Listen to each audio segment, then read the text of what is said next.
مساء الخير مشاهدينا وأهلا وسهلا بكم. على مرمى أيام من الآن تدخل الحرب الروسية في أوكرانيا شهرها 12 على وقع مزيد من التسلح والتهديد، وعلى وقع تكلفة باهظة يتكبدها العالم، تضخما ونقصا في الغذاء وارتفاعا في أسعار الوقود والسلع من دون بوادر لأي حل قريب.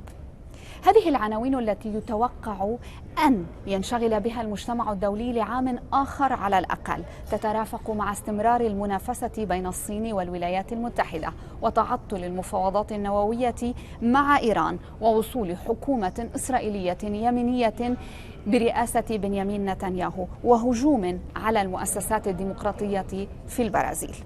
بعد عام على الحرب الروسية في أوكرانيا، هل نجحت الولايات المتحدة في جهودها لتكبيد بوتين ثمن الحرب كما تقول؟ وما هي استراتيجياتها للتعامل مع تداعيات هذه الحرب المستمرة؟ وهل ستنجح في مساعيها للحفاظ على النظام العالمي الحالي كما تقول؟ عن هذه المسائل وغيرها سنسأل المنسق الرئاسي الأميركي لشؤون الطاقة السيد آموس هوكستين. Mr. Hochstein, thanks for sitting down with us. Eva, it's great to be with you. It's always great to be with you. I will start with the most recent news. Oil prices rose on Monday over 1% after China reopened borders.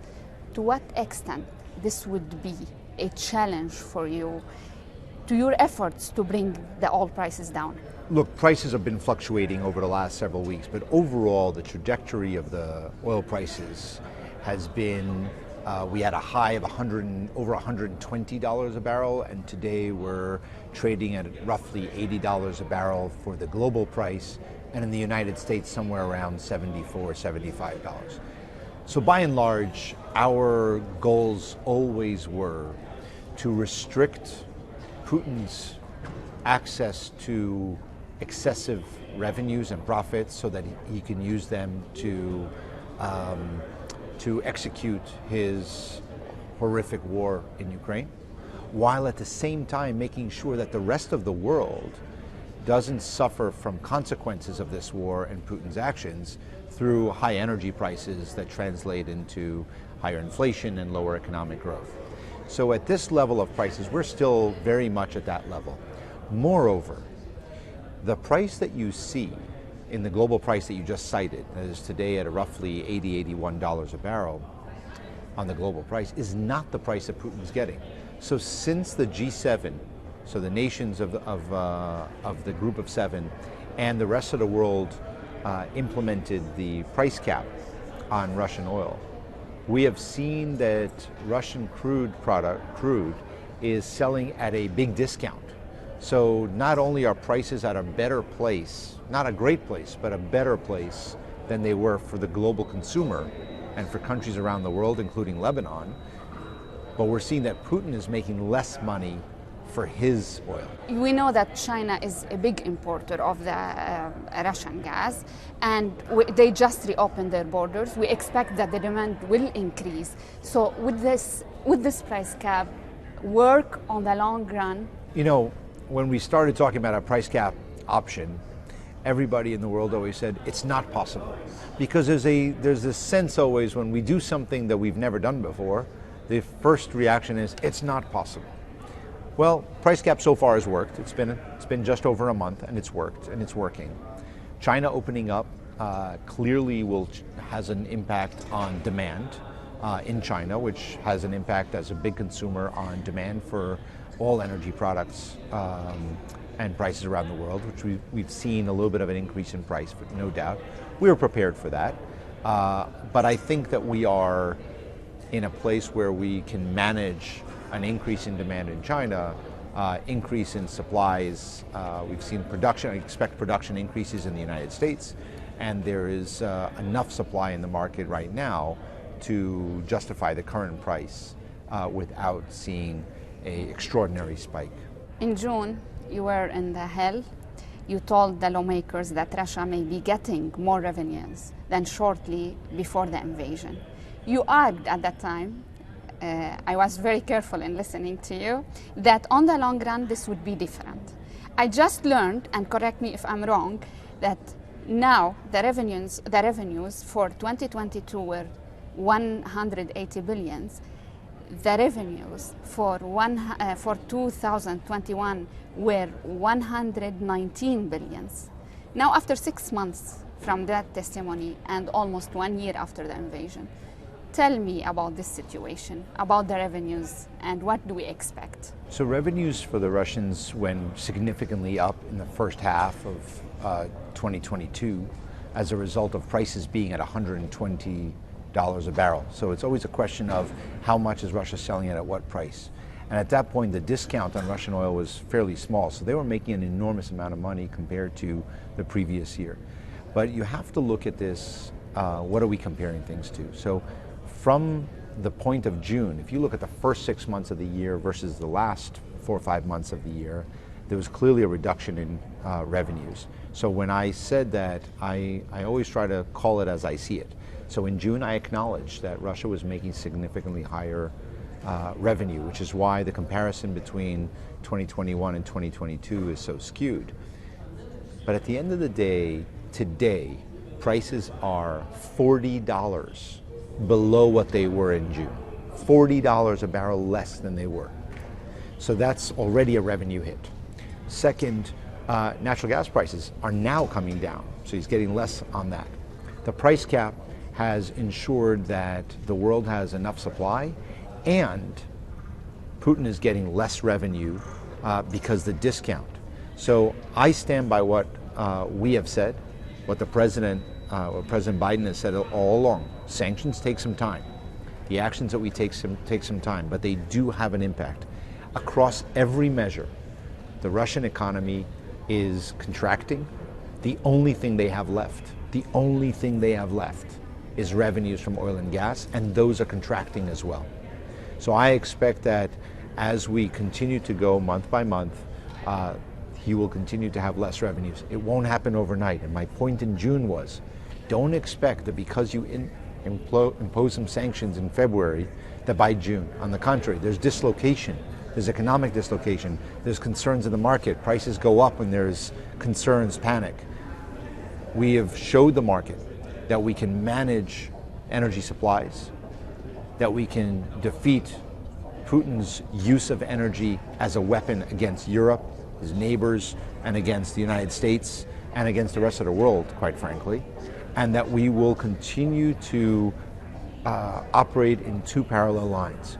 One, make sure he has less revenues, and at the very least not increase his revenues, and at the same time protect the United States, the American people, and consumers across the world, in Europe especially, from feeling the pain, and to stay united in the view towards what's really important, that is to defeat Russia's intentions to use their economy and their natural resources as a weapon against us, and to send the message to Putin that the only way this ends is if he leaves Ukraine.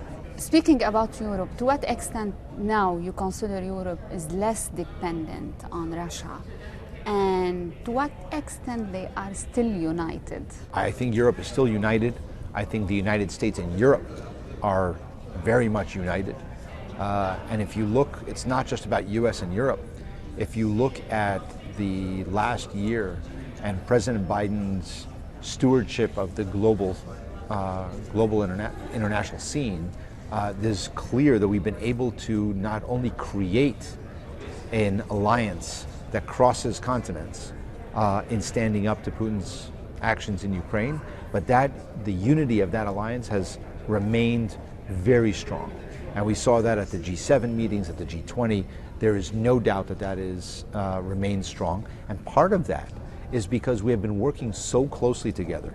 The consultation between the president and the leadership in Europe, in Japan, in Korea, in Australia, and countries around the world remains very strong, very close and very strong. And when it comes to energy, which was really among the first weapons that Putin tried to use, we came together. Look, the prediction when he invaded and when he threatened natural gas to Europe and shut off gas, the predictions in headlines across the world were that Europe will not stay united because they will suffer from the lack of natural gas and will be dependent, as you just asked, the dependency cannot be replaced. Well, we all work together, and we were able to surge capacity that by the beginning of this winter, storage in Europe was full at over 90%.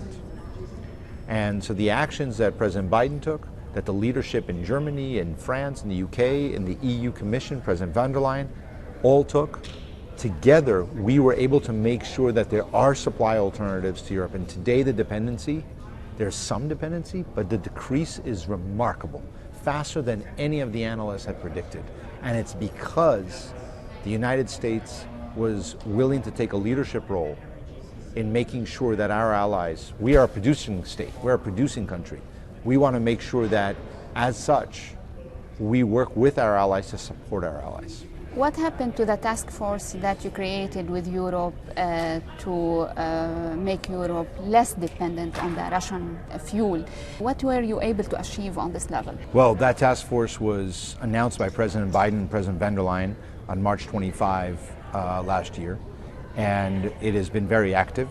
It has been the mechanism, I co-chair that with President von der Leyen's Chief of Staff, and our teams have been working together to identify two things. One is, how do we surge LNG and other pipeline gas capacity into Europe to make sure they have supplies and alternatives to Russia? And second, to look at how do we curtail demand? How do we work together to reduce the demand for gas so people behave differently using advanced technologies, thermostats and so on, so that we can be more efficient in the use of energy. And if you're more efficient, that's the best way to reduce the dependency. So that task force continues to meet and to discuss and to share views and opinions and ideas. So I'm very happy with the collaboration between the EU and the United States. And as well, we signed a similar task force between the US and the UK just before Christmas. And I'm glad to see that we are working very closely and continue to do so. I'll move to our region. We saw what happened in October after OPEC Plus decision to cut oil supply. Now, before getting into this, the meeting, GMMC meeting, is in February. If the prices go up, would you ask them for more supplies in the market? What's the best price for this administration?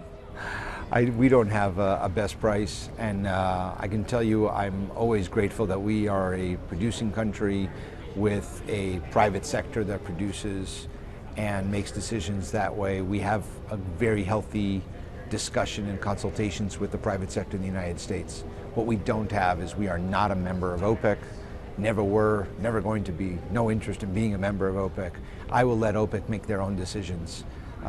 We sometimes have our own views as to market dynamics and expectations. We had a significant disagreement on the dynamics of the market in October. We expressed that openly, that we disagreed with the decision, not politically. We disagreed with it on the fundamentals of the market. But OPEC is its own organization, and they're going to make the decisions that they want to make. But you yourself said that they were underproducing their quotas, and some in the administration almost accused them of helping Putin. No, we are not accusing them of helping Putin in any way, shape, or form. We have noted that when you make a decision at a time when prices are at $90 a barrel or even north of $80 a barrel, and you're trying to, and whatever decision you make at that time raises the price, increases prices, that helps Putin. I'm not saying that's the motivation. There's a big distinction between the two. I'm not accusing anybody's motivations. But what I am saying is that there are facts, and when you do that, it has an impact of supporting both Russia and to some degree Iran as well, of getting the higher prices. But I'm not saying that was the motivation. That is one of the side effects. But some lawmakers accused Saudi Arabia. Well, I think that you should talk to those lawmakers. I work for the U.S. administration, and I can only tell you what I think and what we believe. We have had a long and strategic relationship with OPEC, but we are not a member. We have our own views, our own analysis. We share views, sometimes privately, sometimes publicly. I'll ask more about this. Wall Street Journal reported that you dropped the threats to retaliate against Saudi Arabia after that decision. Were these threats a mistake? You said you will review the relationship, you will take some measures. You yourself said that in some interviews. What happened now? So first of all, those were not threats, and I don't issue any threats against anyone. We have said that we will reevaluate the relationship. The relationship with Saudi Arabia and the United States is a 80-year-old relationship. It's a strategic relationship. It's an important relationship. It covers enormous amount of issues and topics, and it will continue to be. We will continue to evaluate the relationship as periodically and methodically so that it addresses our concerns, their concerns, regional concerns and security threats. And there's two main buckets of threats. One are security and one are economic.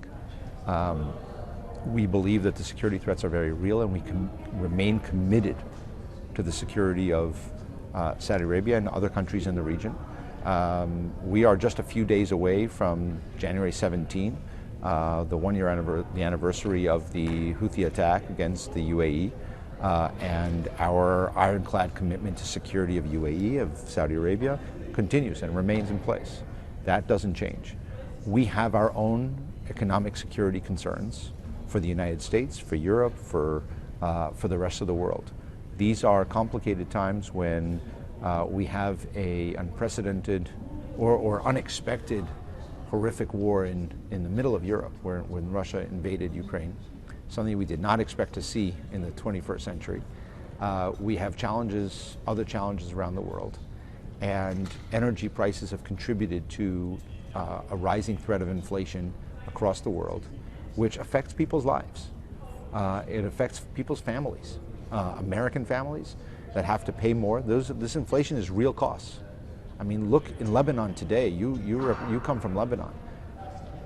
The last thing Lebanon needs right now is a massive increase in fuel prices at a time when there's barely electricity availability as it is, and you have to buy fuel oil from the market to put it into your power stations.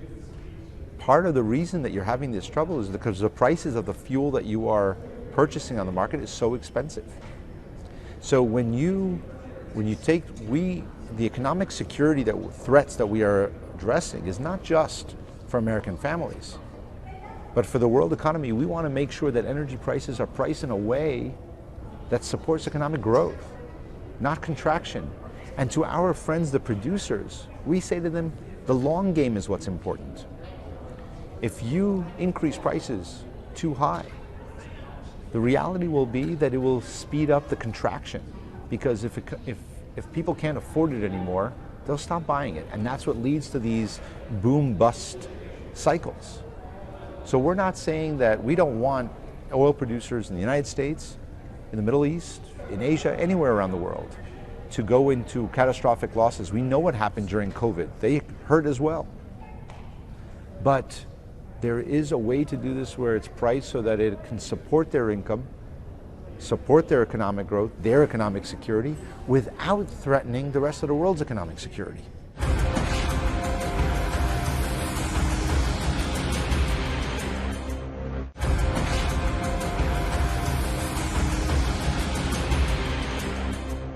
You're heading to Abu Dhabi this weekend for the Energy Forum, and you signed a deal with an agreement with the UAE on clean energy. Do we expect something this weekend? Well, I think that this is my first trip back since we signed PACE, the agreement between the UAE and the United States for accelerating investment to the tune of $100 billion in clean energy technology. We think that as the UAE is taking on an extraordinary role, an exciting role for an oil-producing country to host the next COP, is really, I think, signals the direction that the world is going. Here is a Arabian Gulf oil-producing country traditionally that is putting out extraordinary investment in a cleaner oil and gas industry, but also in a acceleration of the energy transition, which is what we want. We want to manage the transition. We want to make sure we have a decent supply of oil and gas while we accelerate the transition to a green energy economy. That's what we are cooperating with the United Arab Emirates. And I think that, as you know, when I signed the agreement when I was in Abu Dhabi, but President Biden and President His Highness Sheikh Mohammed bin Zayed had a video call the next day and discussed moving forward and cooperating on this. And now that UAE is the host of the COP, I think these are exciting times. This brings me to domestic politics. You accused the US company who refused to ramp up drilling of being an American. In your opinion, given the fact that you can reimpose regulations anytime soon after this crisis, why they have to respond to your calls? So let me just correct you on the quote. What I said was that when you have extraordinary profits, which again, as the president said, we're not against profits, but when you have, in a year where there's a war in Ukraine, which is a contributor to the rising prices, and as a result of that, your profits are not only large, but they are the highest profits in 150 years, 2 quarters in a row. Good for you. But sharing and being responsible towards the American people is not through buying back shares or through increasing dividends to shareholders. Those are ways that you can choose to do that. But through reinvesting those profits back into the American economy, investing in increasing production. If you look over an arc of decades, when prices are high and profits are high, that usually increases investment. And we have been in a conversation with the companies, and I say this to them privately as well. What we expect is these are profits, these are not revenues. It's not that you made revenues but costs are high. These are the profits. And that means that the American public has been paying high prices, $5 a gallon of gasoline earlier, in middle of 2022.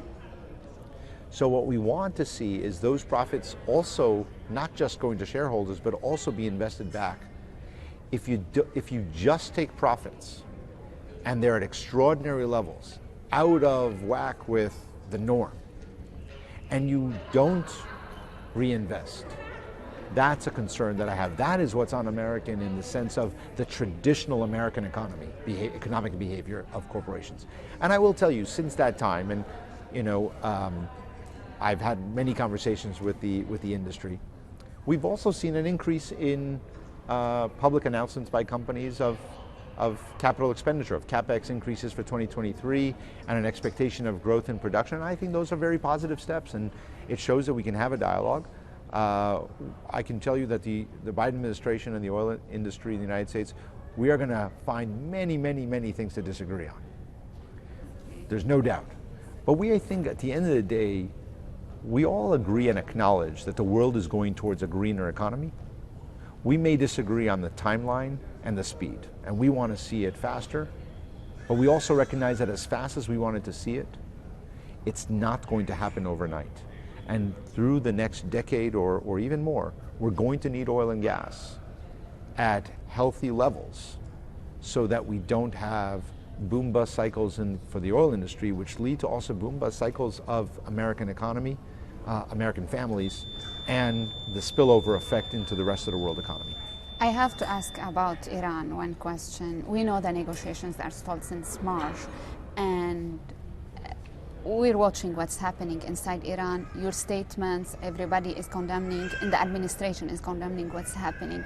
Why you didn't announce that these negotiations are dead? What's the motive? Is the Iranian oil the motive behind your decision? First, I don't really understand how any government anywhere in the world can stay silent and not condemn what the Iranians are doing on the streets of their own people, executing their own people, executing men, women, for simply speaking out for their views. I don't understand how anyone can stay silent in the face of that. As far as the tactics of why we haven't said, I will let my colleagues who are who are leading those negotiations address that, but I can tell you one thing for certain. Iranian oil plays zero role in our decisions on these negotiations. In fact, we have imposed sanctions on Iranian oil back in 2012, all the way till the JCPOA was signed, and right now we're still again in a sanctions. We have not allowed Iranian oil to flow, and when we can, we address any of those flows. So I would say that on Iranian oil, we're not doing anything in negotiations as a result of Iranian oil. That you can be assured of. One of your big achievements in 2022 was the agreement between Lebanon and Israel. Now we have a new government under Benjamin Netanyahu in Israel. Do you think this agreement is under threat? No. Why? I think this agreement was done between two sovereign states. Both of them have had pretty radical governmental changes since the time of the agreement. I don't believe that it's under threat from the Lebanese changes in government, and I don't believe that it's under threat based from the changes in government in Israel. And the real reason why it's not under threat is because in both sides, the overwhelming majority of the people and political levels and security believe that it's a good deal for them. So this is one of the most remarkable achievements that I really tip my hat off to the leaders and the negotiators and the establishments in both Lebanon and Israel, because they were able to get to an agreement that both sides see as a win-win. There are always voices that say we should have gotten more, we gave up too much, and so on. And I'm pretty heartened that there is a vocal minority in both countries that says that. Because it's healthy that there is a public debate. I want people who disagree with the government to say that they disagree with the government and not to fear any reprisal from that. That's a good thing in Lebanon, and it's a good thing in Israel. However, I believe that it's going to remain because at the end of the day, this was good for both. It is good for the security of Israel and for the economic security of Israel. It is good for Lebanon's attempt to restart an economic growth, to bring back hope, to bring foreign direct investment, and we're already seeing some results of that. Total is already hiring people and putting people on the ground and renting out space, and we're eventually going to have a drilling rig that's going to come to the region and into Lebanese waters, and these are real achievements. But moreover, it creates, you can't put a price on hope. And you know, Hiba, you and I have talked about this before. I love Lebanon. I've been to Lebanon, you know, for the last 25 years, more, since 1996, 95. I love that place. I love the people. I love the cities. I love the food. And it's the dynamic nature of that country is something that I love. And I fell in love with it the first time I went, and I keep going. And all I keep telling my kids and my wife that I want to go back, not as a negotiator, I want to go back and bring them with me to show them why I'm so addicted to Lebanon. But what has saddened me when I came back into government a year and a half ago was going to Lebanon and seeing that the amount of hours of electricity per day has declined. That an average family in Lebanon can't rely on the fact that if they turn on their computer, they'll be able to plug it in, that they can run the dishwasher, that they can wash their clothes, how do you start a small business if you don't know if you're going to be able to connect to the internet? And so that saddens me. And when I came back, the first time that I was there after the port blast, and to see the devastation and the pictures of the people on the street on the walls, and to go, and I was literally in Lebanon on one of my trips this year, watching the grains, the silos coming down, finally collapsing, a year after. I think this deal has the potential to restart something, to say to foreign companies, we can invest in Lebanon. We should invest in Lebanon. Big companies are coming in to invest, so can we. So I am really committed to support Lebanon wherever I can. I want gas to flow from Egypt, as you know. I'm dying for that to happen. because I think we can then go from 2 hours of electricity per day per family to maybe go to 6, and from there to 8, and then I already have plans in my head of how we get that to the next level through Jordan. What happened on this? Did you promise the Lebanese with guarantees that you will waive Caesar sanctions if they respond to that? What I promised the Lebanese is that if we do all the work, the hard work, that we will support this from happening in a way that follows the law, both US law and Lebanese law. So we were able to, through enormous amount of effort, to get a negotiated agreement between Lebanon and Egypt, Lebanon and Jordan, Lebanon and Syria. We got to a place where we can do those negotiations with the view towards making sure it's compliant with sanctions laws and other transparency laws. We were able to then work with the World Bank, and they gave conditions of reform that Lebanon had to do. And it's taken forever to do those reforms. And now they've done a couple of them.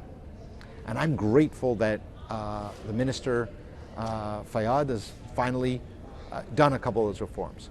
I have urged the World Bank to review the reforms, tell me, are we good to go? Because if they are, I will make sure, I will personally and through the US government, other agencies, will hold the World Bank to their commitment that if the reforms are done, they need to take it for approval, and subject of that, we will then do the final review that it doesn't have an implication for Caesar sanctions, and we were off to the races. We can get it done. I need the Lebanese government to do the reforms. When this could be done? This could have been done months ago, Hiba. It could have been done last month. I have been told time and again by Lebanese government officials that, oh, we're about to do it. It's almost ready. It's on our desk. It's going to happen. Well, I will say with great satisfaction that it actually is starting to come together, the reforms. And by the way, it's good for the Lebanese people to pressure the government to make these reforms. These reforms are all about transparency, openness, and the ability to say that Lebanon will be able to pay back its debts and not create new debts. So the World Bank is saying, okay, show me that you're going to do a tariff reform, that you're going to be able to collect on electricity rates. Not today. The government doesn't deserve to collect on electricity rates, they're only at 2 hours a day. But if we can actually get the gas through, and you have electricity, and you collect the fees, and you can show the World Bank that you can pay it back, then we can actually do expansions. I don't want this, I see this project of gas from Egypt to be phase 1, not the final phase. We should be at 24-hour electricity a day in Lebanon, not counting from 2 to 6 to 8 to 10. We can go on and on about Lebanon, but I have to move on, unfortunately. Regarding the new government in Israel, we know that the relationship is a little bit challenging to this administration. What's your strategy to deal with the new government? And do you see it as a challenge or not? Look, I think President Biden has worked with Israel for most of his career. He's known Prime Minister Netanyahu for a long time. President Herzog was here. I think Secretary Blinken has already spoken to this.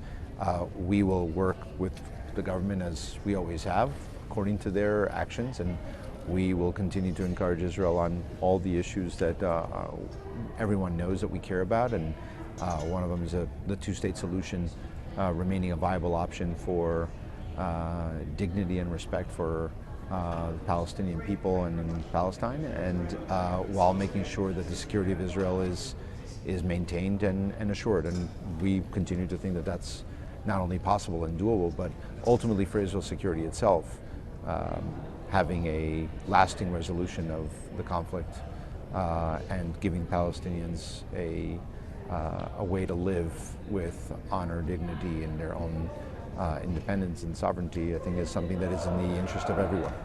So I think we'll be able to work fine. I think we'll continue that relationship. We'll agree on many things, we'll disagree on others. I have to close this interview with two questions. The first on Russia. For how long do you see this war is going on? And the second question is on China. In your opinion, what lessons is China learning from what's happening now? Look, I have no idea how long the conflict is going to last. You should, I'm sure there are many experts who can give you their opinions on that. I think that I do know that there's an easy way to end the war, and that is for Putin to stop it. And it's in his hands. and he is the massacres of women and children and devastation of cities is on his hands. And I personally don't know how he sleeps at night, but with so much blood on his hands, but the end of the war is in his hands. I think as far as the lesson, I'm not going to say what lessons China is learning, that's for them to answer.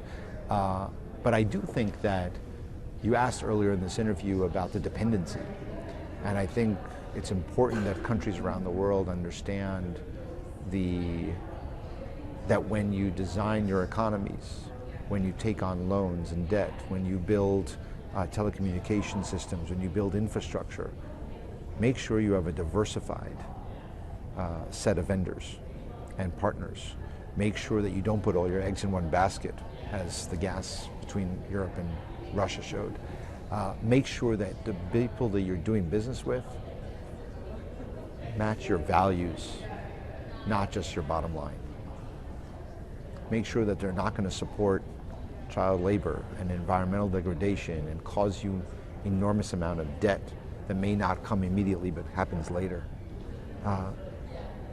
Sometimes a discount is not worth it in the long run.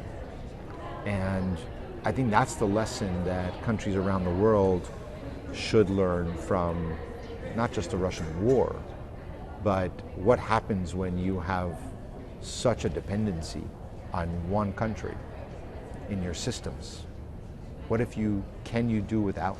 Do you have alternatives and replacements?